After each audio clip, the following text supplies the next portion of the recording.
എല്ലാ പ്രിയ സുഹൃത്തുക്കൾക്കും MRC ഇലക്ട്രോണിക്സിന്റെ പുതിയൊരു വീഡിയോയിലേക്ക് സ്വാഗതം. ഗോദ്രേജ് ഇൻവെർട്ടർ AC PCB ആണ് നമ്മൾ ഇന്ന് നോക്കാൻ പോകുന്നത്. ഈ ഒരു PCBയുടെ കംപ്ലൈൻറ്റ് എന്ന് പറയുന്നത് ഔട്ട്ഡോറിലെ ഫാൻ എടുക്കും, പക്ഷേ കംപ്രസർ സ്റ്റാർട്ട് ആകുന്നില്ല എന്ന് പറഞ്ഞിട്ടാണ് വന്നിട്ടുള്ളത്. എറർ കോഡും കാര്യങ്ങളൊന്നും അവർ പറഞ്ഞിട്ടില്ല. പറഞ്ഞിരിക്കുന്ന ഒരേ ഒരു കാര്യം, ഔട്ട്ഡോർ ഫാൻ എടുക്കും, പക്ഷേ കംപ്രസർ വർക്ക് ചെയ്യുന്നില്ല. ഓക്കെ, അപ്പോൾ നമുക്ക് ഇതൊന്ന് ഓൺ ചെയ്ത് ഇതിൻ്റെ ആ കംപ്ലൈൻറ്റ് എന്താണെന്നുള്ളത്, ഇതിനകത്ത് ഏത് എറർ കോഡാണ് വരുന്നത്, അല്ലെങ്കിൽ എന്താണ് ഇതിനകത്തുള്ള പ്രശ്നങ്ങൾ എന്നുള്ള കാര്യത്തെക്കുറിച്ച് നോക്കാം. അപ്പോൾ നമുക്കിത് വർക്ക് ചെയ്യിപ്പിക്കാൻ ആവശ്യമായിട്ടുള്ള എല്ലാ കാര്യങ്ങളും ഞാനിതിനകത്ത് കണക്ഷൻ കൊടുത്തു വെച്ചിട്ടുണ്ട്. അതിനകത്ത് ഇൻഡോറും ഔട്ട്ഡോറും DC ഫാൻ മോട്ടറാണ്. അപ്പോൾ ഒരു ഇൻഡോറിനകത്ത് രണ്ട് DC ഫാൻ മോട്ടർ ഞാൻ ഇവിടെ കണക്ഷൻ കൊടുത്ത് വെച്ചിരിക്കുകയാണ്. ഇതൊരു DC മോട്ടർ, ഇതൊരു DC മോട്ടർ. നമുക്ക് ഇതൊന്ന് ഓൺ ചെയ്തിട്ട് ഇതിനകത്തുള്ള ആ പ്രശ്നം എന്താണെന്ന് നോക്കാം. ഞാൻ പവർ ഓൺ ചെയ്യണം. പവർ ഓൺ ചെയ്തിട്ടുണ്ട്. അപ്പോൾ നമുക്കിവിടെ 25 എന്നാണ് കാണിച്ചിരിക്കുന്നത്. 25 തല തിരിഞ്ഞിരിക്കുന്നതുകൊണ്ടിട്ടാണ് അങ്ങനെ തോന്നുന്നത്. ഓക്കെ, ഇപ്പോൾ ഔട്ട്ഡോറിനകത്ത് ഗ്രീൻ കളർ LED ബ്ലിങ്ക് ചെയ്യുന്നുണ്ട്. റെഡ് സ്റ്റേബിളാണ്. റെഡ് സ്റ്റേബിൾ എന്ന് പറഞ്ഞു കഴിഞ്ഞാൽ PCB ഫുള്ളി വർക്കിംഗ്, ഫങ്ഷണൽ എന്നാണ്. ഓക്കെ, ഇപ്പോൾ നമുക്ക് ഇൻഡോറിലുള്ള ഫാൻ മോട്ടർ വർക്ക് ചെയ്യുന്നുണ്ട്. ഇനി ഔട്ട്ഡോർ എടുക്കുന്നത് വരെ ഒന്ന് വെയിറ്റ് ചെയ്യാം. ഓക്കെ, ഇപ്പോൾ നമുക്ക് ഔട്ട്ഡോർ ഫാൻ മോട്ടർ എടുത്തിട്ടുണ്ട്, പക്ഷേ കംപ്രസർ സ്റ്റാർട്ടായില്ല. എന്താണെന്നുള്ളത് നമുക്ക് ഔട്ട്ഡോറിനകത്ത് ഓക്കെ, റെഡ് കളർ LED ഓഫായിട്ട് ഇപ്പോൾ എറർ കോഡ് ബ്ലിങ്ക് ചെയ്യുന്നുണ്ട്, പക്ഷേ ഇൻഡോറിനകത്ത് എറർ കോഡൊന്നും വന്നിട്ടില്ല. അപ്പോൾ അതൊന്ന് കൗണ്ട് ചെയ്ത് നോക്കാം എത്ര തവണയാണ് അത് ബ്ലിങ്ക് ചെയ്യുന്നതെന്ന്. 1 2 3 4 5 6 ഓക്കെ, 6 ടൈമാണ് അത് ബ്ലിങ്ക് ചെയ്യുന്നത്. അപ്പോൾ നമ്മുടെ ഈ ഒരു ഔട്ട്ഡോറിൻ്റെ കേസിൽ തന്നെ അതിൻ്റെ എറർ കോഡ് ലിസ്റ്റ് ഉണ്ട്. ആ എറർ കോഡ് ലിസ്റ്റിൽ 6 ടൈം എറർ ഉണ്ട്. ഔട്ട്ഡോർ യൂണിറ്റ് ലൈറ്റ് ഫ്ലാഷ്, അതിൽ 6 ടൈം ഫ്ലാഷ് ചെയ്യുന്നത് F3 error, IPM module fault. IPM മൊഡ്യൂളുമായിട്ട് ബന്ധപ്പെട്ടിട്ടുള്ള പ്രോബ്ലമാണ് F3 എറർ. അപ്പോൾ ഇതിനകത്ത് വരുന്ന എറർ എന്ന് പറയുന്നത് F3 ആണ്. അപ്പോൾ നമുക്ക് ആദ്യം ഇപ്പോൾ ഇത് പവറിൽ കിടക്കുകയാണ്. നമുക്ക് ആദ്യം ഇതൊന്ന് പവർ ഓഫ് ചെയ്യാം. കംപ്ലീറ്റ് ആയിട്ട് ഡിസ്ചാർജ് ആവണം. അപ്പോൾ നമുക്ക് ഈ ഒരു ഹൈ വോൾട്ടേജ് ആദ്യം ഡിസ്ചാർജ് ചെയ്യാം. ഓക്കെ, ഡിസ്ചാർജ് ആയിട്ടുണ്ട്. അപ്പോൾ ഇവിടെയാണ് ഇതിൻ്റെ IPM വരുന്നത്. ഈ IPM മൊഡ്യൂൾ ഫോൾട്ട് എന്നാണ് പറഞ്ഞിരിക്കുന്നത്. IPM നല്ലതാണോ ചീത്തയാണോ എന്നുള്ളത്, അതായത് IPMൽ എന്തെങ്കിലും പ്രശ്നമുണ്ടോ ഇല്ലയോ എന്ന് നമുക്ക് ആദ്യം ചെക്ക് ചെയ്ത് നോക്കണം. ഇന്ന് മൾട്ടിമീറ്റർ നമുക്ക് എടുക്കാം. മൾട്ടിമീറ്റർ എടുത്തിട്ടുണ്ട്. മൾട്ടിമീറ്റർ നമുക്കിപ്പോൾ DC മോഡിലാണ് കിടക്കുന്നത്.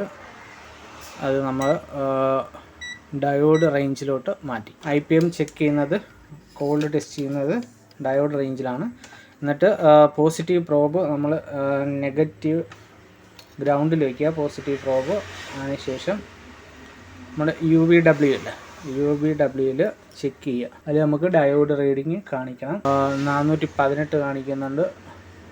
ഓക്കെ, ഒരു കാര്യം ആദ്യം ചെയ്യാം. ആദ്യം നമുക്ക് കംപ്രസറിൻ്റെ കണക്ഷൻ ഇതിനകത്ത് നിന്ന് ഇളക്കിയിടുക. ഇല്ലെന്നുണ്ടെങ്കിൽ അറിയാൻ പറ്റില്ല. കംപ്രസറിൻ്റെ കണക്ഷൻ, ഓക്കെ, കംപ്രസറിൻ്റെ കണക്ഷൻ ഇളക്കിയിട്ടിട്ടുണ്ട്. ഇനി നമുക്ക് പോസിറ്റീവ് പ്രോബ് നെഗറ്റീവ് ഗ്രൗണ്ടിലോട്ട് വെച്ചതിന് ശേഷം നമുക്ക് UVWയിലെല്ലാം പ്രോപ്പറാണോ എന്ന് ആദ്യം ചെക്ക് ചെയ്യാം. ഓക്കെ, അപ്പോൾ പോസിറ്റീവ് പ്രോബ് നെഗറ്റീവിൽ വെച്ചപ്പോഴത്തേക്കും നമുക്ക് കറക്റ്റായിട്ടുള്ള റീഡിങ് കിട്ടിയിട്ടുണ്ട്. ഇനി നെഗറ്റീവ് പ്രോബ് നമ്മൾ പോസിറ്റീവിൽ വയ്ക്കണം. അപ്പോൾ അടുത്ത ആ 3 ഡയോഡിൻ്റെ റീഡിങ് നമുക്കവിടെ കിട്ടണം.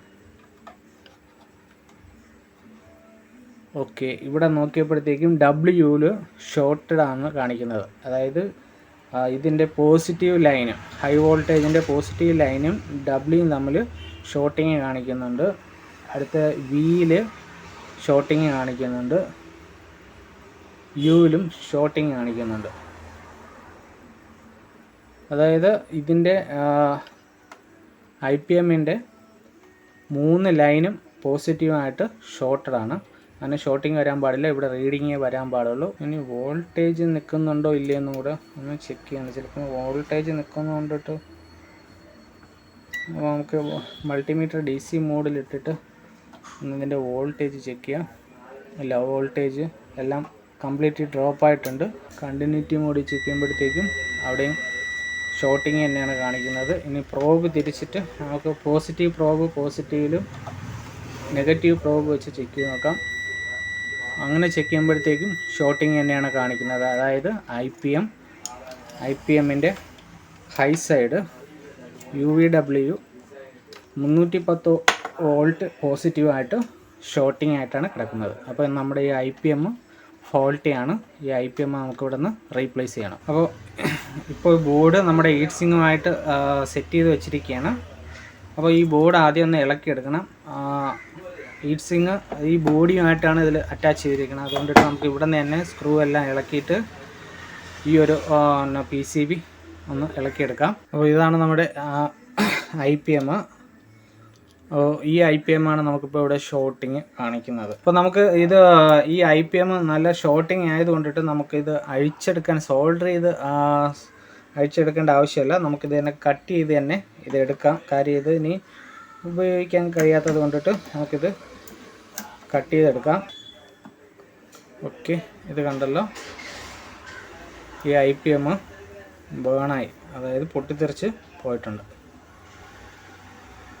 ഇവിടെ നിന്ന് ഇത്രയും പൊട്ടിത്തെറിച്ച് പോയിരിക്കുകയാണ്. ഓക്കെ, അപ്പോൾ ഇതിൻ്റെ നമ്പർ ഒന്ന് നോക്കാം. ഓക്കെ, ഇതിൻ്റെ നമ്പർ എന്ന് പറയുന്നത് കാണാൻ പറ്റുന്നുണ്ടോ ഇല്ലെന്ന് അറിഞ്ഞൂടാ. FNA 41560 B2 എന്നുള്ള IPM ആണ് ഈ വരുന്നത്. ഈ മോഡലിൽ തന്നെ 3 കപ്പാസിറ്റർ വരണമെന്നുണ്ടെങ്കിൽ അത് FNC IPMലോട്ട് മാറും. FNC IPM ആയിരിക്കും അതിനകത്ത് ഉപയോഗിക്കുന്നത്. ഇതിൽ 2 കപ്പാസിറ്റർ ഉള്ളത് കണ്ടിട്ട് ഇത് FNA 41560 B2 എന്നുള്ള IPM ആണ് ഇതിനകത്ത് വരുന്നത്. ഓക്കെ, അപ്പോൾ ഇനിയിപ്പോൾ ഞാൻ ഇതിനകത്തോട്ട് ഒരു പുതിയ IPM സെറ്റ് ചെയ്തതിന് ശേഷം ഇത് ബോഡിയിൽ വെച്ച് ഫിറ്റ് ചെയ്തതിന് ശേഷം നമുക്ക് സോൾഡർ ചെയ്യാൻ പറ്റുള്ളൂ. ഇല്ലാതെ നമ്മൾ സോൾഡർ ചെയ്യുകയാണെന്നുണ്ടെങ്കിൽ ബോഡി വെച്ച് സെറ്റ് ചെയ്യുന്ന സമയത്ത് IPM പൊട്ടിപ്പോകാനുള്ള സാധ്യതയുണ്ട്. അപ്പോൾ ഈ ഒരു പാഡൊക്കെ ക്ലിയർ ചെയ്ത് പുതിയൊരു IPM സെറ്റ് ചെയ്ത് ബോഡിയിൽ വെച്ച് അത് ഹീറ്റ്സിൽ വെച്ച് ടൈറ്റ് ആക്കിയതിന് ശേഷം സോൾഡർ ചെയ്തിട്ട് വരാം. എന്നിട്ട് നമുക്കൊന്ന് ഓൺ ചെയ്ത് പ്രോപ്പറായിട്ട് കംപ്രസർ വർക്ക് ചെയ്യുന്നുണ്ടോ ഇല്ലയോ എന്ന് ചെക്ക് ചെയ്ത് നോക്കാം. അപ്പോൾ നമ്മുടെ ഈ ബോർഡിൽ ഞാൻ പുതിയൊരു IPM സെറ്റ് ചെയ്തിട്ടുണ്ട്. അപ്പോൾ ഇതിപ്പോൾ നമുക്ക് IPM സോൾഡർ ചെയ്യുന്നതിന് മുന്നേ ഈ ഹീറ്റ് സിങ്കിൽ പിടിപ്പിച്ചിട്ട് വേണം ഇത് സോൾഡർ ചെയ്യാൻ. അതിന് വേണ്ടിയിട്ട് ഞാൻ ഓൾറെഡി ഇത് പിടിപ്പിച്ചതിന് ശേഷം എല്ലാ സ്ക്രൂ ഇട്ട് ടൈറ്റ് ആക്കിയതിന് ശേഷമാണ് ഇത് സോൾഡർ ചെയ്തിരിക്കുന്നത്. അങ്ങനെ ചെയ്യുന്നതുകൊണ്ടുള്ള ഗുണമെന്ന് പറയുന്നത് ഈ എന്തെങ്കിലും നമ്മുടെ ഈ IPMൻ്റെ അലൈൻമെൻറ്റിൽ എന്തെങ്കിലും വ്യത്യാസം ഉണ്ടെങ്കിൽ നമ്മൾ ഈ സോൾഡർ ചെയ്തിട്ടാണ് പിടിപ്പിക്കുന്നതെന്നുണ്ടെങ്കിൽ ഇതിനകത്ത് IPMന് എന്തെങ്കിലും അലൈൻമെൻറ്റ് ഉണ്ടെങ്കിൽ ഒന്നീ ബോർഡ് ബെൻഡായി പോവുക അല്ലെങ്കിൽ IPM പൊട്ടിപ്പോവുക ചെയ്യും നമ്മളിത് സ്ക്രൂ ടൈറ്റ് ചെയ്യുന്ന സമയത്ത്. അപ്പോൾ ആദ്യമേ നമ്മൾ സ്ക്രൂ എല്ലാം ടൈറ്റ് ചെയ്ത് IPM ടൈറ്റ് ചെയ്ത് നിർത്തിയതിന് ശേഷം നമുക്ക് ലെഗ് എല്ലാം കറക്റ്റായിട്ട് ബ്രിഡ്ജ് ഇല്ലാത്ത രീതിയിൽ സോൾഡർ ചെയ്ത് പിടിപ്പിച്ച് കഴിഞ്ഞാൽ നമുക്ക് പ്രശ്നങ്ങളൊന്നും ഉണ്ടാകത്തില്ല. ഓക്കെ, അപ്പോൾ ഇനി നമുക്കിതൊന്ന് ചെക്ക് ചെയ്ത് നോക്കാം. അപ്പോൾ നമുക്ക് ആദ്യമേ പവർ ഒന്ന് ഓൺ ചെയ്യാം. ഓക്കെ, ഇപ്പോൾ നമുക്ക് ബോർഡ് സ്റ്റാൻഡ് ബൈയിലാണ് കിടക്കുന്നത്. ഞാൻ സ്റ്റാൻഡ് ബൈ റിലീസ് ചെയ്യണം. ഓക്കെ, സ്റ്റാൻഡ് ബൈ റിലീസ് ചെയ്തിട്ടുണ്ട്. ഇനി കംപ്രസർ എടുക്കുന്നത് വരെ നമുക്കൊന്ന് വെയിറ്റ് ചെയ്യാം. ഓക്കെ, നമുക്കിപ്പോൾ ഇൻഡോർ ഫാൻ മോട്ടർ സ്റ്റാർട്ടായിട്ടുണ്ട്. കംപ്രസർ സ്റ്റാർട്ടായിട്ടില്ല. കംപ്രസർ സ്റ്റാർട്ടാവോ എറർ വരുമോ എന്ന് നോക്കാം. ഓക്കെ, ഇപ്പോൾ നമ്മുടെ കംപ്രസർ സ്റ്റാർട്ടായിട്ടുണ്ട്. സ്ലോ സ്പീഡിലാണ് സ്റ്റാർട്ടായിരിക്കുന്നത്. 3 RPM കയറുമെന്ന് നോക്കണം.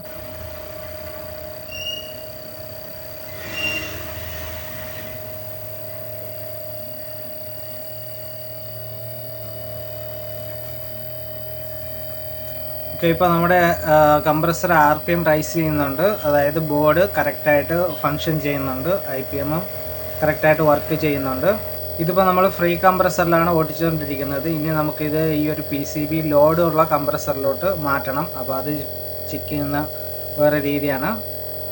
അപ്പോൾ നമ്മുടെ ഈ ഒരു പ്രശ്നം ഔട്ട്ഡോറിലെ കംപ്രസർ എടുക്കാതിരുന്നുള്ള പ്രോബ്ലം നമുക്ക് ഇതിനകത്തുനിന്ന് മാറിയിട്ടുണ്ട് നമ്മുടെ IPM റീപ്ലേസ് ചെയ്തതിലൂടെ.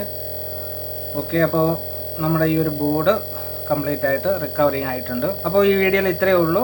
നമുക്ക് അടുത്തൊരു വീഡിയോ ആയിട്ട് കാണാം. നിങ്ങൾക്ക് ഈ വീഡിയോ ഇഷ്ടപ്പെട്ടെങ്കിൽ മറക്കാതെ എൻ്റെ ചാനൽ സബ്സ്ക്രൈബ് ചെയ്യുക. Thank you for watching my videos. By.